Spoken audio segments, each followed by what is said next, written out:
Hello, this is City Builders, and I am Mark Nikita. And I'm Dorian Moore.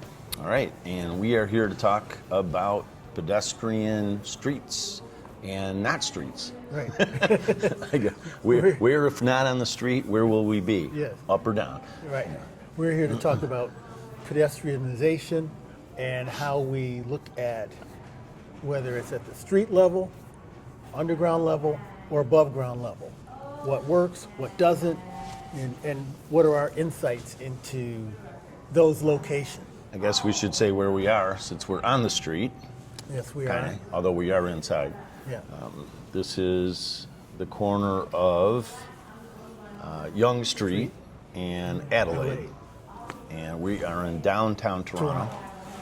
And it's sort of our Toronto neighborhood. Yep. It's rush hour right now. We're wrapping up. People getting off the subway, cars coming down the street. It's getting darker out into the evening. So we thought we'd just take this opportunity to talk about the pedestrian aspects of the design of cities and what works, what doesn't. So we think about all the cities that we've been to, and obviously a lot of different cities. Mostly we look at the street level, right? What about the street level that we think works and doesn't work at the street level? And then we could talk about the alternatives of, because what we're ultimately talking about is street level, underground, where there's underground pedestrian pathways, whatever, and above ground, the tunnels, right? In cities that have that, and sort of the pros and cons, if you will, of all those. I mean, I guess. But, I think the overarching question is, I think most people can understand that street level works in most cities. The big question is, when and why do you go down or up? And so that's the real question in my mind is.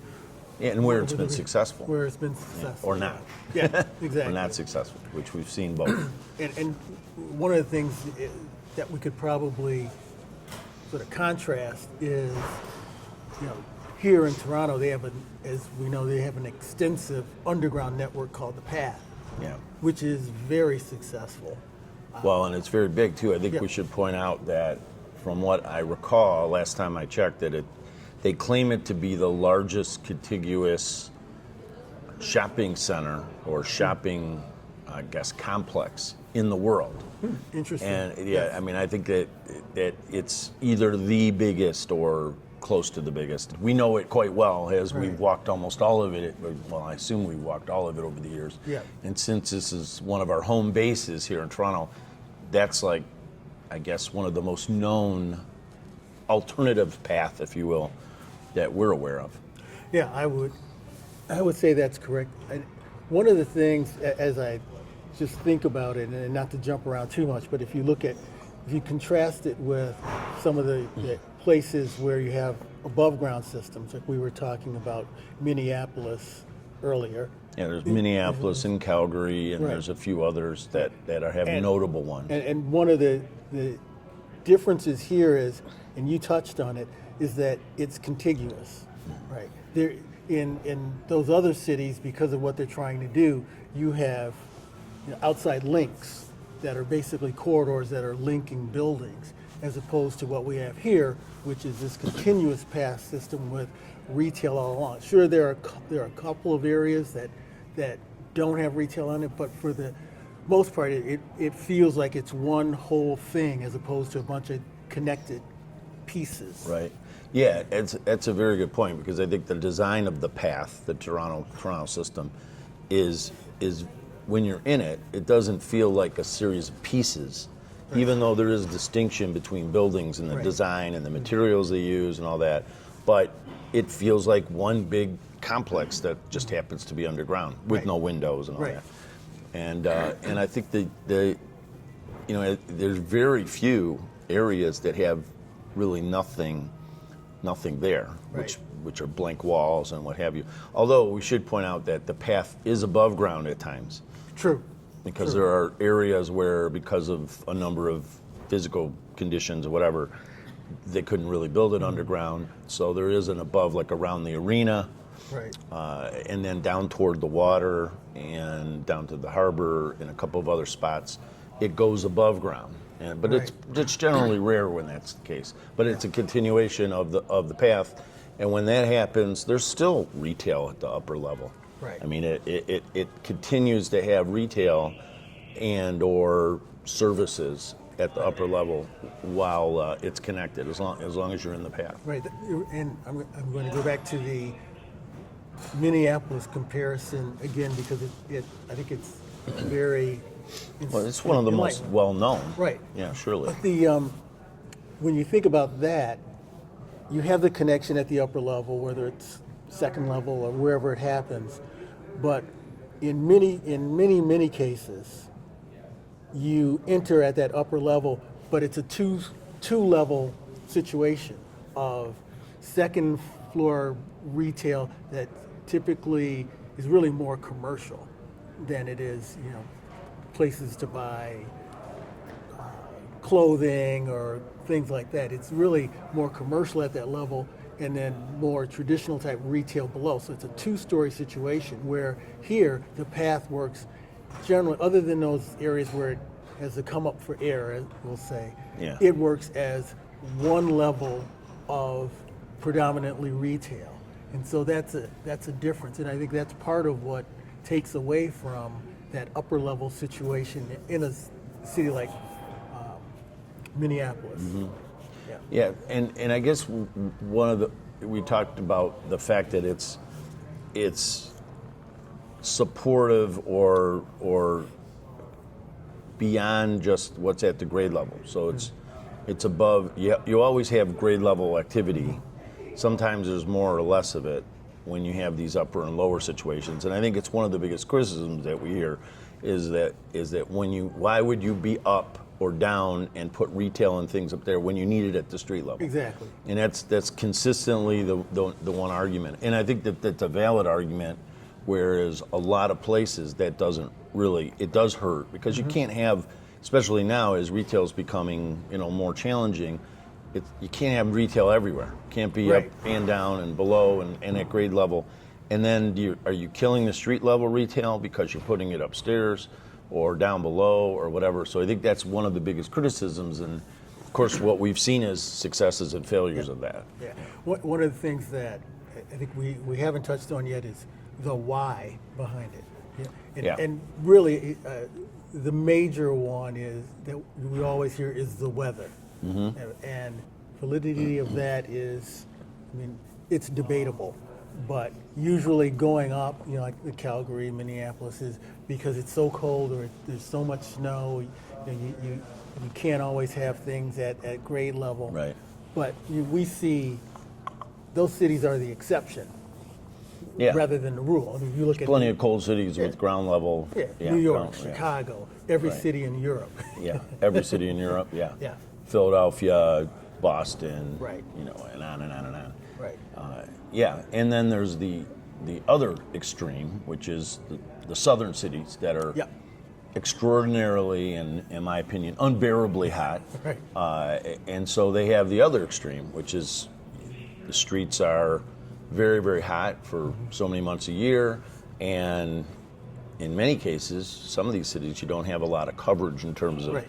of landscape. You don't have a lot of trees. So, when you're out walking on the street, it gets pretty hot. Yeah. So we know in Houston, where we traveled to, there's an underground system there. Right. And that, I think, is to connect some of the buildings and to address some of these hot periods of the year Right. where people can go underground and connect. And we were there. And so I guess the why is largely because of the weather, I think, for the most part. And, the general ease of connecting without having to cross traffic and all that. There's some of that. But I think primarily it's weather related. weather, yeah. In the south, it's because it's very, very hot. In the north, like Toronto, Montreal, Calgary, Minneapolis, it's because it's cold, snow, what have you. So there's the why, and really not too many other places for the most part. Yeah. And you have very, very hot places that have no underground or above ground, and you have very cold places like we just mentioned. once you seed it, it's kind of like a plant, right? Right. It's like you seed it and then it grows. And in Toronto, it goes back to, and in Montreal, it goes back to the 60s when key buildings had an underground system. Place Villa Marie, Yeah. you know, by I.M. Pei, the architect I.M. Pei, designed that building in Montreal, and they had an underground system there.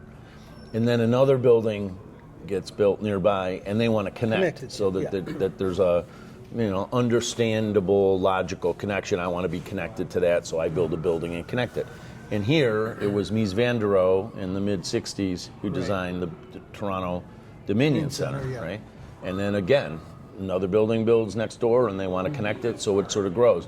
And ultimately becomes kind of a pattern of growth where the next development wants to be part of the bigger system. And then it gets bigger and more valuable, and, and it goes because on and on. The last thing I would say on that is that the zoning then became, in Toronto I know, and I think maybe to some degree elsewhere, became a requirement so that when you would actually, to get approved, they wanted a new development to actually be connected. So it became part of the system that the city promoted in approving projects to see how it would grow, and then that obviously creates this system that goes on and on. And developers recognize that in order to have a building that's sellable, leasable, you need to tap into that system to give your building value. Yeah. But I want to take a step back and think about hot cities again.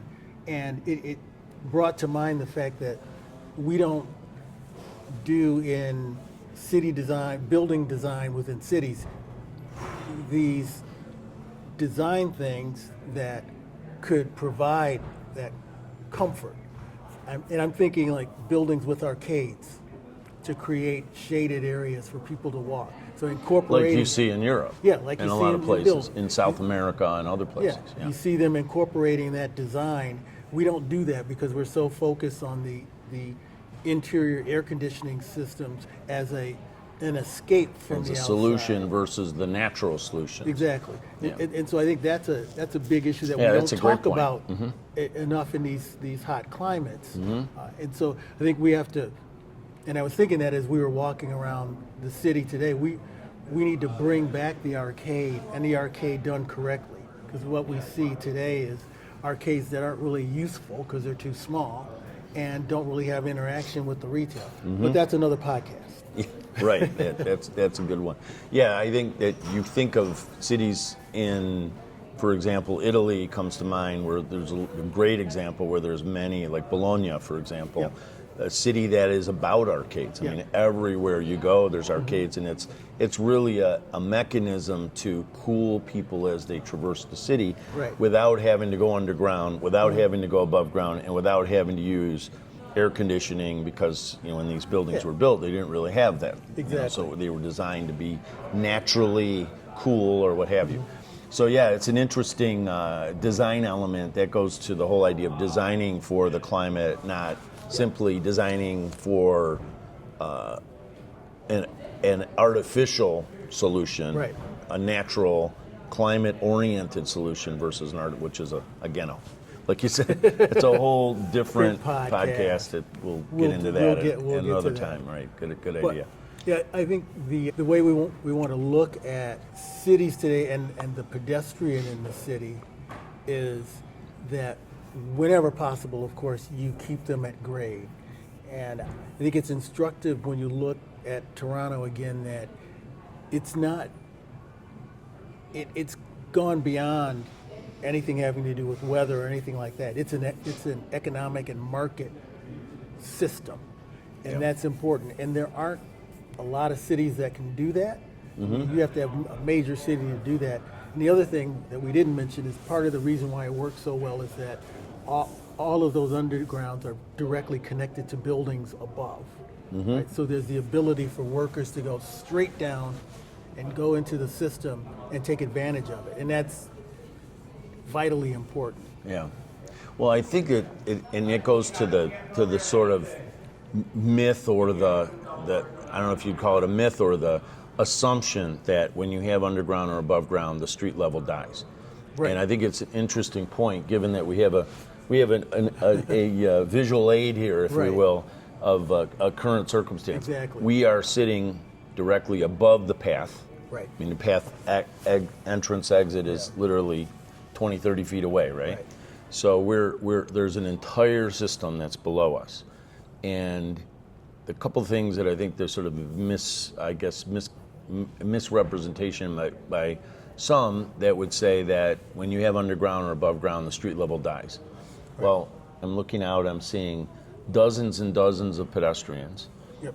walking along at the street level, knowing that below there's this entire network of people Exactly. where all of those people could go. Exactly. But they're not there. Right. And as we know, it's quite chilly out right Yes. now. It's Yes. it's on the colder side of Yes. the day. Right. So if you are running from the cold, Right. you would definitely have that option here, but yet they're not doing it. Right. So it goes to the point of, yes, you can have an underground system and you can have it be successful as it is here, but you can also see that the street is quite active. Right. And as we know, all around us, there's retail that's consistently open. I mean, there's retail all around us, and there's no dead walls. There's no vacancy of any substance. I mean, it's essentially a good, solid series of retail streets around us Right. while we have this underground. Yeah, So it defies the logic of many people who Right. think that if you go underground, you'll kill. If you go above ground, you'll kill the street. Right. But Toronto is surely an example where it works, and it's true in Montreal as well. And for reference, for our U.S. listeners, it's about 6 degrees outside Fahrenheit, and Is it that cold? I wasn't sure if it Yeah, was. it's I figured that it was cold. around 10 or yeah, something. Yeah. and it is, which equates to somewhere around minus 20 Celsius. Yeah, so it's pretty chilly. It's cold out. It's pretty chilly, and yet you can see there's plenty of people walking tons the of streets. people Yeah. outside, right? Yeah. And a good amount of people on the lower level also. Yeah. So, So I think that's one of the key criticisms of an underground system. Now, I'm not really an advocate of going underground or above ground because we Right. think the European cities are great, Right. and they work very well. And in almost nowhere in Europe you have any substantial. There are places like Canary Wharf, for Right. example, and Yeah. others. But, Newer development. Yeah, newer developments. But in general, European cities don't have an underground or above ground system Right. for the most part. And it all works very well. Most of the cities in America, North America, don't have it either. Right. So I think the fundamental idea is that we would prefer ground level activity, focus on the ground, make it the best it can be, make the retail exceptional with clear glass, big windows, no blank walls, retail, not office, all Right. the things you have to make a great city. Those are the things we want to see at the ground level. But when it does happen, or when you do have it happen, how do we see that it works or doesn't work, and what value is it to the city? Right. Well, it seems one of the lessons that you can learn from the path is that it's branded. The Toronto path. Yeah, the Toronto path is that it's branded as its own thing. It works, even though it works in conjunction with the buildings above. You really think of it as its own center, its own system, and so I think that's a lesson learned. Whereas many of the above ground situations, I think, Calgary and Minneapolis, you don't think of it that way. You think of it as specific buildings that just happen to have, these connections, tubes right. Yeah. in between them. And so I think that's important when we start to think about it. 'Cause Well- I don't know of any ones that have upper level connections that are really branded and you really think of it that way. Yeah, or it works that way. Right. Because I think in general, they don't have the extensive retail and service on the second floor Right. as we've seen in the underground. Right. I think Minneapolis is one great example. We extensively studied the Minneapolis system. We walked throughout all of it Yep. when we were there last, and we found it to be just like you said, connections, Yep. ability to get from one building to another, internal, escaping cold weather, what have you, but not activated substantially. Right. in a lot of areas. Actually, very, very dead in a lot of areas. Simply connections, walking through blank walls, not a lot of activity. Yes, there were hot spots. There were a few things here and there were some areas that had full shopping conditions. Right. Like mostly like dentist office, a lot of service. Yeah. Optometry, things like that. A lot of service, less retail. Whatever retail was there was largely food, and not a whole lot of other things. And that is an extensive system, probably one of the most extensive above ground systems. I know Calgary is big too. The underground systems in, say, Montreal and Toronto, for example, they're like shopping centers. So to describe them more specifically, we've already said that. It's almost continuously active, very few areas where it's dead or blank. A lot of service, you got dental offices and things like that, but a lot of food and other things. There's a Winners right here, which is a apparel store essentially. There's a number of different other stores, clothing stores. I know of the First Canadian Place, for example. There's a lot. It's like a shopping center. Clothing. And a variety of other, Harry Rosen, and I think there's a number of different clothing stores there. So it acts as a true shopping center, and yet the street level is still very active. So I think it's a good example of where it can work as a system outside of simply just connecting people. And then I think the other thing that's key to point out, I guess lastly in that regard, is in terms of assets. The stronger you have a mixed use situation, the stronger you have that where you have retail, but you also have office buildings, you have commercial buildings of different sorts, you have entertainment, like arenas and things like that, and then you also have, of course, residential. So a lot of the residential buildings in the downtown core or the areas adjacent are connected. And then, of course, the other really important thing is connecting to the subway, the transit. Which I think was a major driver here, because the question that someone might ask is, well, why did they go underground in Toronto as opposed to connecting at upper levels? And I think part of it is the subway connection, but as you mentioned, part of it was that one complex that started the ball rolling. And just imagine if when they did the TD Center, that instead of going down, they wanted to connect the upper levels.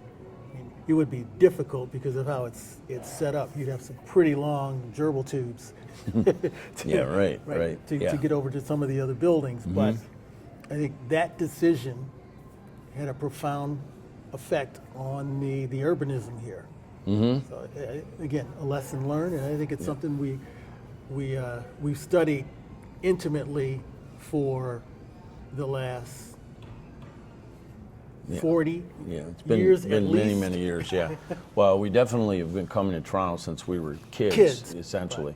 But I would say that we can't ignore the fact that there are parts of the downtown that don't have grade level retail of any substance. True. And I guess that's an important point to just point out, so that we're being clear about the reality. For the most part, the street level is very active, like we're seeing here, and there's retail on the street level as well as the underground. But some of the older office buildings in the core, which are largely the banker buildings, the bank and financial center, are mostly buildings that were designed without retail on the ground floor, have ultimately become retail oriented to some degree, which is more recently. But the underground is where the retail is, and the grade level was designed to not have retail and still largely doesn't. As we wrap up, what you're touching on is another podcast where we talk about some of the ways that these sort of blank plazas have been addressed over time. But that we can't talk about that now because that would take us another 25, 30 minutes to go through that. But, and that's where we ate last night. Exactly. Which is a place that was a plaza and now is a retail space, which was quite pleasant. So I think that it's very interesting to see the difference. I guess one of the things that I would say isn't always the case. Is if you go to the upper level or the lower level, it doesn't necessarily kill the street. Exactly. We know that that is true, but it can, and in some places I think it has. So there's a variety of different sort of issues. So I guess in the end, it's really, we're just pointing out maybe the observations of this whole idea of grade level, underground, and above. And we hear a lot of talk about whether it's good or bad and whether it hurts or doesn't. And I think we just wanted to shed light on the fact that we have experienced these places, and we just want to be clear about what we're seeing as our observations and analysis As of how people it works. who've gone to many cities, and I know we focused on Minneapolis and Toronto, but I think those are two of the most acute examples. So I Yes, think that's why of we've above talked and about, below. Right. So I think that's why we've talked about them quite a bit. Yeah, It- because there's New York under Rockefeller Center. There's a certain set. We said Montreal. There's Houston, like we said, and then there's a few places in Atlanta has some above Right. ground. I mean, there's a lot of cities that have pieces. Detroit has some connection. So there's a number of places that have pieces and bits below and above for different reasons. Sometimes simply connecting 2 or 3 buildings. Right. But the bigger systems that are more dramatic, that actually have an effect to street level, are the ones we focused on. But clearly there are plenty of examples of different kinds of this deviating one way or another. I think in general, the idea is that you have to be careful about the cause and effect. If you go above, if you go below, what are you trying to achieve? What will the pros and cons be?